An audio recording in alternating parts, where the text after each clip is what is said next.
যদি সমুদ্রে সাঁতার কাটতে গিয়ে হঠাৎ মনে হয় কেউ আপনাকে নিচে টেনে নিয়ে যাচ্ছে, অথচ আশেপাশে কিছুই দেখা যাচ্ছে না।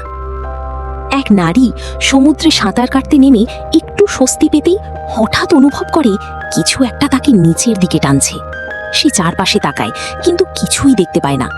ভয় পেয়ে দ্রুত নৌকার দিকে সাঁতার কাটতে চায়, কিন্তু তীব্র স্রোত তাকে দূরে ঠেলে দেয়। সে চিৎকার করতে থাকে। মেয়ে হেডফোনে কিছুই শুনতে পায় না, তবে স্বামী শব্দ শুনে দ্রুত পানিতে ঝাঁপ দেয়।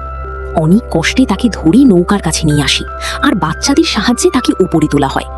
কাঁপতে কাঁপতে নারী জানায় কেউ যেন তাকে পানির নিচে টানছিল। স্বামী আর দেরি না করে সেই জায়গা ছেড়ে চলে যেতে যায়, কিন্তু রাত নামতেই অদ্ভুত ঘটনা শুরু হয়। চারদিকে অসংখ্য তিমি ভেসে ওঠে, কিছু নৌকায় ধাক্কাও দেয়। হঠাৎ আকাশ থেকে এক উল্কাপিণ্ড সোজা সমুদ্রে আছড়ে পড়ে। পরিস্থিতি বুঝে বাবা নৌকা চালু করতে যায়, কিন্তু ইঞ্জিন কাজ করে না। ঠিক তখনই আরেকটি উল্কাপিণ্ড তাদের দিকে ছুটে আসে।